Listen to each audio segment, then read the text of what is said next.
Hi, I'm Ashlee Marie, and today we are making these Hawaiian sweet rolls. They are one of my favorites, super simple to make, perfect for the holidays, or let's face it, year-round dinner. I just love the carbs, all the carbs.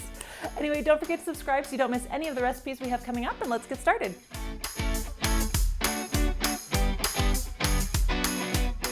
First thing we're going to do is proof our yeast. So we're going to put some yeast and some sugar into a bowl, and we're going to add some warmed pineapple juice. Now the pineapple juice is why these are called Hawaiian sweet rolls, but honestly, it's not like they taste pineapple-y at the end of the day. So even if you don't like pineapple, trust me on these, you're gonna enjoy these rolls. Then you wanna let that sit for 5 to 10 minutes until it's all poofy and soft and has grown in size. Your yeast is active that way. Now we're gonna add the remaining sugar, the softened butter, the eggs, and a little bit of vanilla. These are sweet rolls, remember, and vanilla is a great, flavor enhancer. Now, don't worry because you're using a dough hook. If the butter doesn't get completely incorporated, it's gonna get mixed in later, not a problem. We're gonna add the salt and 3 cups of the flour. Now, as with any good homemade roll, you're not gonna add all the flour at once. We're gonna add a little over half of it, stir it, get it incorporated really, really well, and then we're gonna start adding half a cup at a time of the flour so that we can stop when our dough is looking right. You don't want to add all the flour and just call it good. This is one of those things you kind of have to go by feel and touch and eye.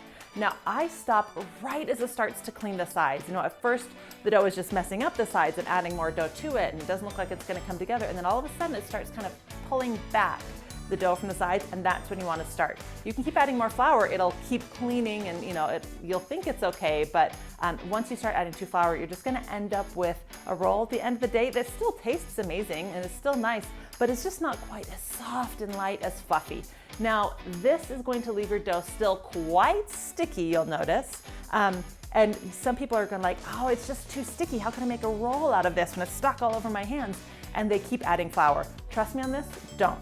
Just cover it, make sure it's covered really well. If your bowl doesn't have a lid, use some plastic wrap, and we're gonna let it sit for about an hour and 15 minutes until it has doubled in size. This will take a little more or a little less time depending on the temperature of your house. Now our dough is doubled in size, it looks amazing. We're gonna knock it down, and I just do this by, turning my mixer on for a second.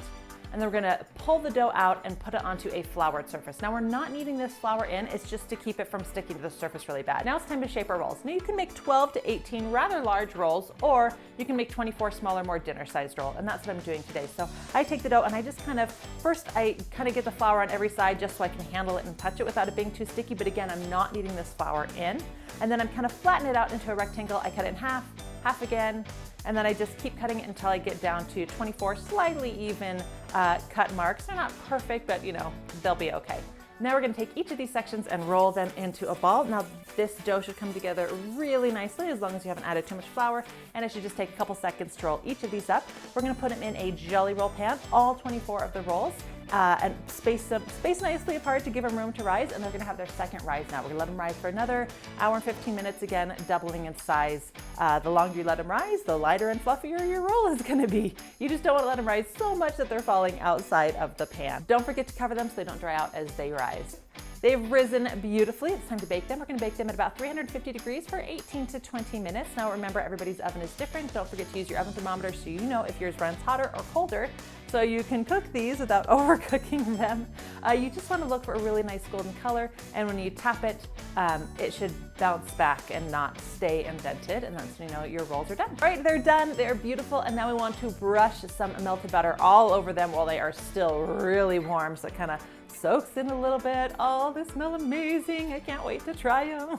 These are a super easy roll, easy to cut in half or double or triple or quadruple and make for a crowd or make for just your own small family.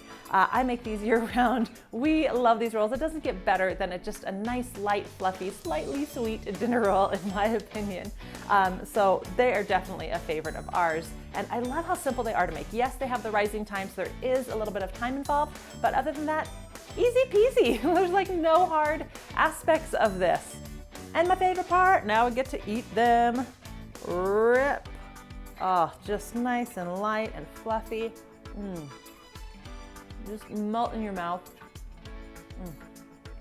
Seriously, these are my go-to rolls because they're just so easy, so delicious, so hard to mess up. It's always good to have an easy roll recipe in your back pocket like this. Now the recipe for these is in the description box down below, and it's also a part of my homemade Thanksgiving from scratch holiday ebook. There's a link for that down below and up here if you're still looking for a couple last minute sides or desserts. Don't forget to check out my other Thanksgiving videos. We've got some great pies and pie crust, and of course my turkey and my turkey gravy are amazing. You don't want to miss those. Anyway, I want to hear from you. What is your favorite bread to have at the dinner table? Do you like potato rolls? Do you like these sweet, light, fluffy rolls? Do you like crescent rolls or croissants or just bread and butter?